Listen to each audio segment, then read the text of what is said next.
이번 시간에는 2017년 6월 모의평가와 연계된 EBS 지문 보도록 하겠습니다.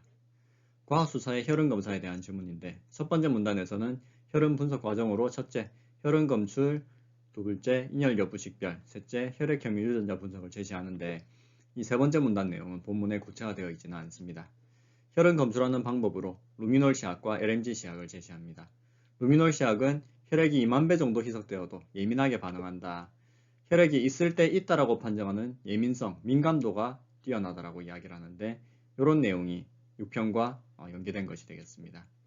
혈액이 시약의 과산화수소와 만나면 철분이 촉매로 작용하여 과산화수소가 물과 산소로 분해되고 산소가 루미놀과 만나서 파랑 형광색이 나타나는데 사람 피인지 동물 피인지는 구분하기 어려우며 금속에도 발광하기 때문에 인혈이 아닐 때 아니다라고 판정하는 특이도는 떨어진다라고 이야기합니다. 반면 LMG 시약은 혈흔 반응이 나타났을 때 이게 혈흔인지 아닌지를 확실하게 아닐 때 아니다라는 판정을 나타내기 위해 쓰는 시약으로 혈흔 의심부에서 산소가 발생하면 역시 시약의 류코말라카이트가 산화되어 청록색으로 나타나는 반응을 이용하는 것이고 혈액이 400배 이내로 희석된 경우에도 사용 가능하고 예민성은 낮지만은 혈흔에 반응하는 특이성이 우수하다. 혈액이 아닐 때 아니다라고 판단하는 정도가 우수하다라는 이야기가 되겠습니다. 인혈과 동물혈이 구분하기 어려운 것은 루미놀 시약과 마찬가지이다. 그리고 루미놀 시약과 LNG 시약을 이용해서 이게 혈액에 해당한다 라는 판정이 내려지면은 FOB 키트를 이용해서 이게 사람 피인지 아닌지를 가려내는 것이 되겠습니다. 단클론 항체라는 걸 이용했다 그러고 수분 이내로 결과 확인이 가능하다라고 이야기하죠. 면역 크로마토그래피 방법을 이용하여 헤모글로빈 농도가 50나노그램 per 밀리리터 이상인 경우 검출되도록 고안되었다고 하는데 사실 요 그림이 첨부되었다면 훨씬 더 이해하기 편했을 겁니다. 요거는 국과수 생물학과에서 나온 논문이 되겠는데 신속 FOB 검사 키트를 이용한 혈흔 검출 및 인혈 검사 되겠습니다. 혈흔으로 보이는 것을 검출했을 때 루미놀 테스트를 통해서 바로 FOB 키트로 갈 수도 있고 그리고 루미놀 테스트 다음에 LNG 테스트를 거치고 나서 FOB 키트를 이용할 수 있다라고 해놨죠. 이 FOB 키트에 해당하는 것이 역시나 6편과 연계된 것이 되겠습니다. 이렇게 채취한 혈흔을 희석액이 담긴 용기, 요게 그 용기가 되겠죠. 여기에 넣고 흔든 뒤에 우리 교재는 지금 이런 내용이 빠져 있어요. 혼합 용액을 요 시료 패드에 떨어뜨리고 그러면은 크로마토그래피에 의해서 카세트 외부 여기가 표시창이 되겠죠. 대조선과 검사선이 모두 나타나면은 양성에 해당한다 라는 이야기를 하고 있습니다. 첫 문제 보겠습니다. 윗글을 읽고 답할 수 있는 질문으로 적절하지 않은 것은 문제를 바꾸면 본문에 나온 내용이 아닌 것은 혹은 본문으로 답할 수 없는 것은 이렇게 보시면 되겠습니다. 1번에 혈흔 검사는 어떤 방법을 통해 진행되느냐 혈흔 검출, 인혈 여부 식별, 혈액 및 유전자 분석, 첫 문단 통해 답할 수 있습니다. 2번에 루미놀 시약과 LNG 시약을 어떤 방법으로 만들까? 빙초산과 LNG 루미놀 시약이 관련이 있다는 것은 나왔지만 그 구체적인 방법은 나와 있지 않죠. 그래서 답은 2번이 되겠습니다. 3번에 왜 루미놀 시약 사용한 다음 LMG 시약을 사용할까?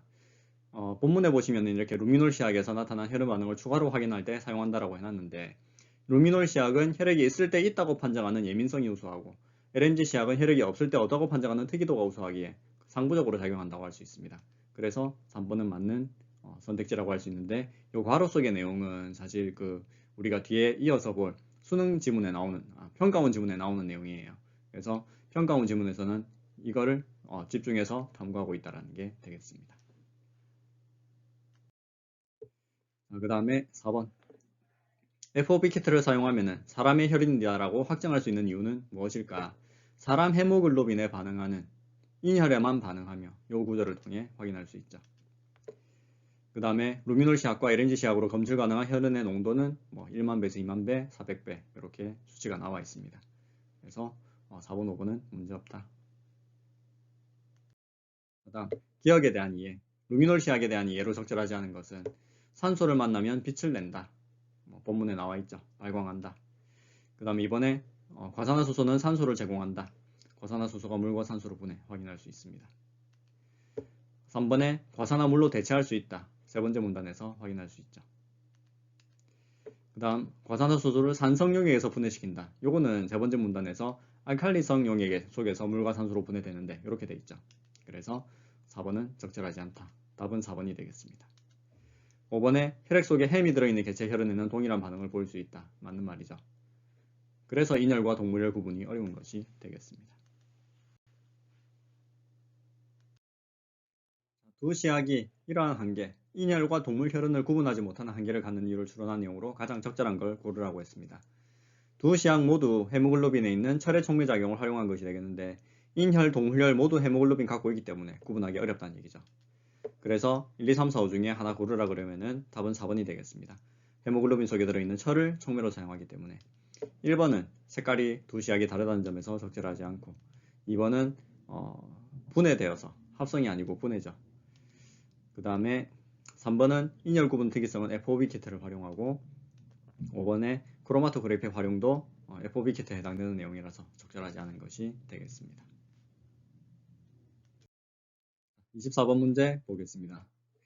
인혈 검사 방법을 추론한 것으로 적절하지 않은 것은 선택지 1번에서 루미놀 시약과 LMG 시약에 반응했으니까 일단 혈액이겠죠. 그리고 추가로 FOB 키트를 사용했을 것이다. 맞는 얘기고 살인범으로 검거했다는 것은 이게 사람 피였겠죠. 그 다음 선택지 2번 포도즙 루미놀 시약에 반응하지 않았을 것이고 그러면은 일단 혈액이 아니니까 LMG 시약과 FOB 키트 사용할 필요가 없었을 겁니다. 다음으로 자 동물 혈흔 자 일단은 헤모글로빈을 가지고 있는 거니까 루미놀 시약과 LMG 시약에 다 반응을 했을 것이고 사람 피인지 아닌지 확인을 했어야 될 거니까 FOB 키트까지 사용을 했겠죠. 그래서 3번이 답이 되겠습니다. 다음 4번 자 녹물의 경우에는 이것도 철 성분이 있으니까 루미놀 시약에는 반응을 했을 겁니다. 그런데 LMG 키트는 이제 사람 피, 동물 피에는 반응하지만은 금속에는 반응한다는 얘기가 없었죠. 그래서 LMG에서 아마 반응이 나타나지 않았을 것이고 그러면 FOB 키트를 사용할 필요가 없었을 겁니다. 그 다음 얼룩 자국 같은 경우에는 지금 E랑 A랑 일치한다 그랬죠. 자, LMG는 400배 이상 희석되면 검출이 잘 안 될 거기 때문에 이게 나타났을 수도 있고 안 나타났을 수도 있지만은 일단 루미놀 반응은 나타났을 거기 때문에 FOB 키트를 활용해 봤을 것이고 그래서 A와 같은 결과를 얻지 않았을까 이렇게 추론할 수 있는 것이 되겠습니다. 자, 이 지문은 여기까지 하고 이어서 이게 6월 평가원 지문에 어떻게 반영되었는지를 살펴보도록 하겠습니다.